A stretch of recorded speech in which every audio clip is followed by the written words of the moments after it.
Hi, my name is William Ziada, and I'm a New York City-based director and creator of theater, television, and film, and I'm also a proud FENIX Global Artist Ambassador. Today, I am so excited to be speaking with the award-winning singer, songwriter, dynamic entertainer with a world-class talent in music, theater, and comedy. His name, Danny Bacher. For more on Danny, you can read more about him right below this video, but in the meantime, here's a sneak peek at the amazing talent of Danny Bacher. You tell me one thing, then you go and do the reverse. I just can't think of what could be worse. You are such a fickle chick. You made your bed, but won't lie in it. There are some choices, dear. Let's make it clear. Just say the word, I'll pack up and split. As lovers go, you told me I was a 10. You said no other men compare. But then you go and change your mind up again. You just ain't treating me fair. You're from Venus, and I'm a guy from Mars who you're driving crazy. I feel like a cat that's hanging on a branch just waiting for the limb to snap. You've got to tell me, darling, don't keep me stringing along. Is it no? Well, hello, Danny. How are you? Hey, Will, how are you? I'm fine, thanks. I'm fine. It's good to see you.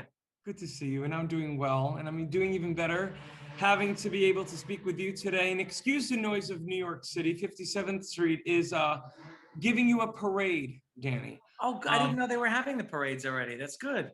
They like to just do little surprises for some of the guests that I bring on, and hey, you're a lucky day, man. Signs of reopening. Exactly. Now listen, the audience got a little sneak peek at your amazing talent, and I want to begin with the beginning. Okay. Where did you grow up, Danny? And when did you know that not only did you have a love of music, but also a love of instruments and singing and songwriting and just making people laugh? Well, it's funny. I grew up in Wayne, New Jersey, to answer your first question. And at a very, very young age, my brother, like yourself, who was, working with their brother, we had an interest in comedy teams. For some reason, we gravitated towards Laurel and Hardy and the Marx Brothers and Abbott and Costello. And before there were even VCRs, I'm sounding like I'm dating myself, but no, please, Danny. Hello, hello. You're speaking my language. And Abbott and Costello, Carol Burnett, Julie Andrews, Dean Martin, Jerry Lewis. I grew Andrews up and Burnett, a great team. Absolutely. So you understand, and as we discussed before, we're kind of cut from a similar cloth. We're old souls. And guilty is charged, right? And it's something I'm proud of. But so we would get these old film strips. My parents would get these out of the library, the local library, and my brother and I were just fascinated at watching these old films. And we would mimic the movements. A lot of them were silence, of course. Chaplin, all these guys, and we just got into it. We knew, like at an early age, when I say we, my brother and I, that we were destined to be on the stage and do film. And, so we started doing that. We had a very misspent youth, while the other kids were out playing, baseball and basketball. My brother and I were in the backyard, singing along to Gilbert and Sullivan and recreating, Charlie Chaplin scenarios. So it was a very, very misspent youth. But Danny, where were you when I was growing up? I mean, I was basically on the opposite end of the city, but in Westchester. That's right. You were across the river. I mean, really, we could have been a quartet, because while the kids in the playground were listening to Backstreet Boys and NSYNC, Anthony and I, were singing tunes from our love of the VHS tape version of Mary Martin and Peter Pan. Oh, God, that's very funny. It's funny. My wife and I were talking about that the other day. We were driving up to Connecticut, and on came this track from Mary Martin's Peter Pan, and I think that she told me that was really her inspiration on, because my wife's an actress, and she said that was what got her interested. So it's funny what gets people going, right? And what are those moments at a young age that we're formed to all of a sudden, choose our life's work. And I think as actors, right, and as performers, most kids like to play dress up. Most kids like to role play. And then after a while, things start getting real serious. And then they start having to think, okay, I can't play anymore. That's right. Now we're getting into serious adult world. And I think most of us that are in the performing world never leave that sense of play. We realize that sense of play and fun can stay with us no matter what we do in life. And we seek it out, right? That's right. Well, I think it also comes down to also the encouragement we got from our family growing up. I know that we've talked offline about this, but and especially with you and you're performing with your brother, I know that those years of performing, with my brother has helped shape who I am as a director and a creator, because there's a sensitivity there that we have toward other artists who make the choice to continue to live in that sandbox, in that, yes, despite a world that says, you're over 18, you must be an adult. What's an adult? What is the definition of an adult? And absolutely. And it's funny, I get a lot of inspiration. I do, as I mentioned to you before, I do work with kids, and I'll teach arts integration, sort of with literacy programs, and use drama and improvisation, and work with kids. And like, it's such a breath of fresh air to see these innocent kids that are interested in, just, they have a blank, there's no judgment coming in. They're just ready to play. And I love that aspect, that vulnerability, that innocence, and that excitement, and that's one of those things that, like, I feel I still kind of approach many things in life with that excitement and jubilation of getting to be a part. Look at it. I'm very thankful. I'm very full of gratitude that I get to wake up in the mornings and do things I love doing. And I think that is one of the biggest gifts to success, is if you can love what you do every day, and aren't coming home, or aren't home sitting here thinking of, oh, what a drag, I can't wait for work to be over. To me, it's not, it's not work. I mean, it's work in the sense, we create, we get paid for it. It's a job, but it's by no means a task, So it's beautiful. I mean, you look at, and really below is a bio of you, and people can look on your website and videos of you all over. But, in addition to being a performer and an artist, a renowned saxophonist, vocalist, entertainer, comedian, you are that kind of, dare I say, old school jack of all trades. It's a craft and multiple crafts that you've worked on. There's a sense of buoyancy, whimsy, and playfulness that you add to everything you do, whether you're, attacking a saxophone musical piece, or a comedic story, or an aria, or a swing piece.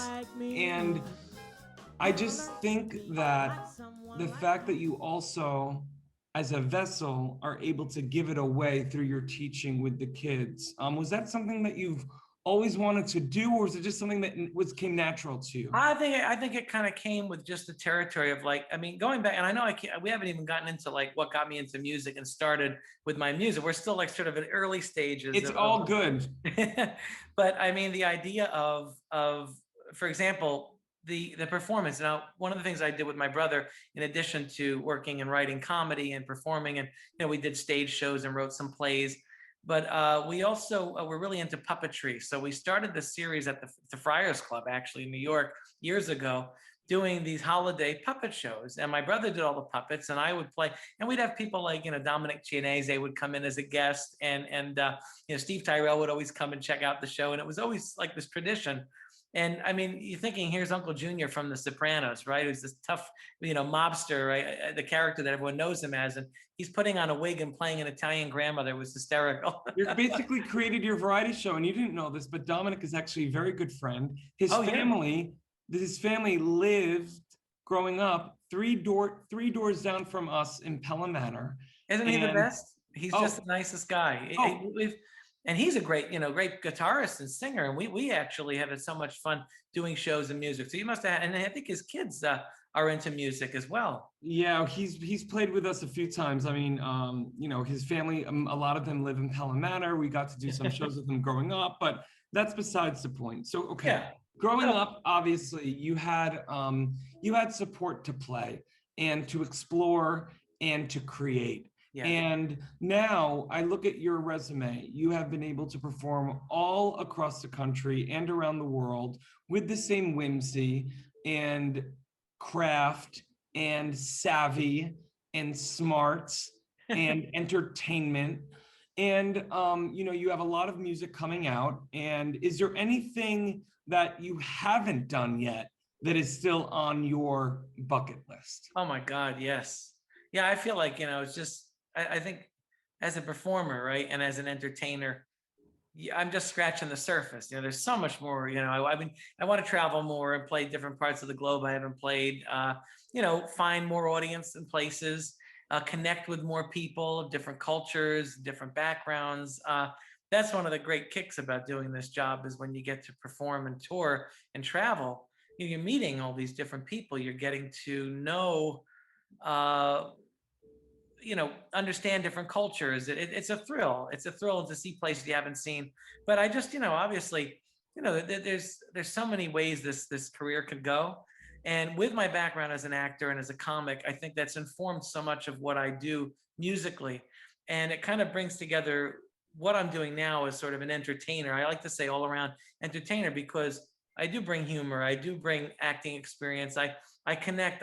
I'm a storyteller with the music. I don't just stand up there and close my eyes and get lost in a ballad.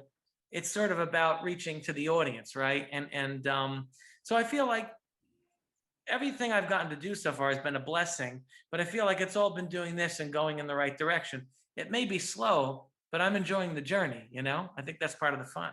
Well, I mean, look it, you are someone who's in it for the long game. You're not in it for this kind of like quick, get famous, like you're in it for the long game. And that's why you've been able to have the career that you already have. But also on top of that, Danny, you mentioned the word connect. And I think about, you coming on board FENIX and someone from a country in the East, let's just say, who comes across your music via the FENIX social media platform and get to learn of you because, your stuff's transcendent. I know it's a word I've been kicking around a lot with a lot of artists, but, I think great art, whether you're a singer or a painter or a sculptor or a jeweler, great art is universal. There's a universal language in that. And there's a universality in entertainment, and that's what you provide. So the opportunities that I think are out there for you to travel beyond, where you already have traveled and to connect with potential collaborators beyond the collaborators you already collaborate with.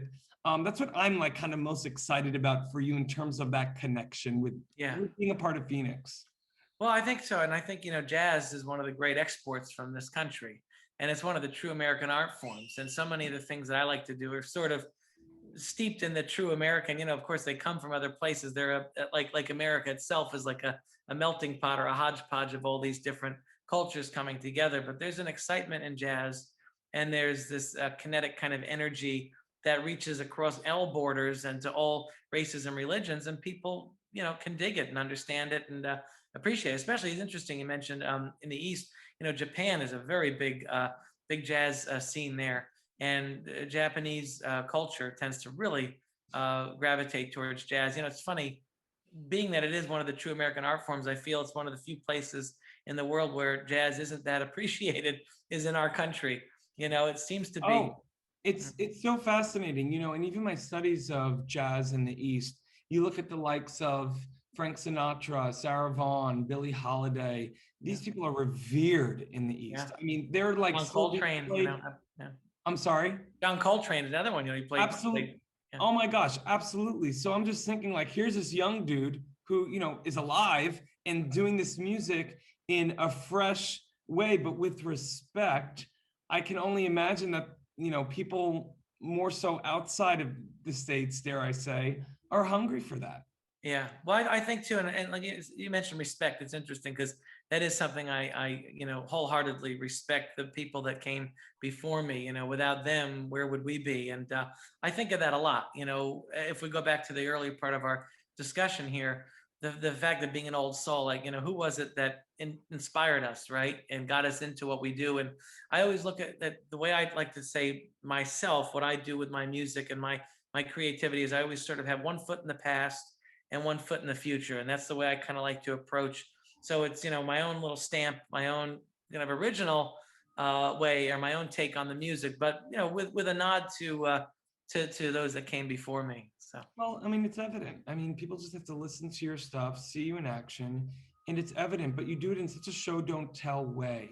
You're, again, like you said before, when you sing a ballad, you're not, flattering yourself and closing your eyes, and getting all, I have some choice words that I won't use for this interview, but you give it away. You're a vessel. And so it's that reverence of the past to look forward, the looking back to look forward that is incredibly evident to me. And if it's evident to me, I know it's evident to the people that you've already been blessed, that you've already blessed your talent with. And listen, I can talk to you forever, but in the meantime, for more on Danny, everyone, please, please, please look at his bio below, go to his website. You can find him all over YouTube, and please just keep an ear and an eye out, because this gentleman, like he said, is just scratching the surface. And Danny, my friend, I'm excited to collaborate with you moving forward, and hopefully we can do one of these again soon to update people on what we're doing together.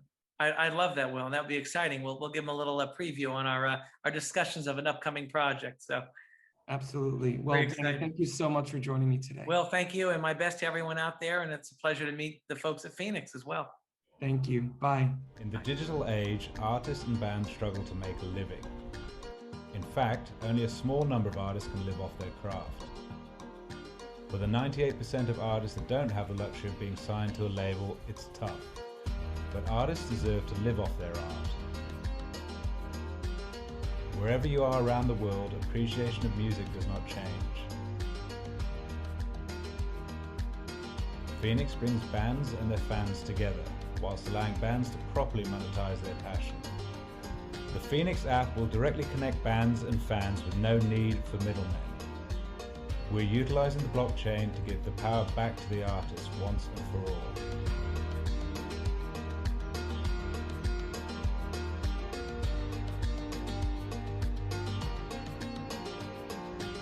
Join FENIX, join the change.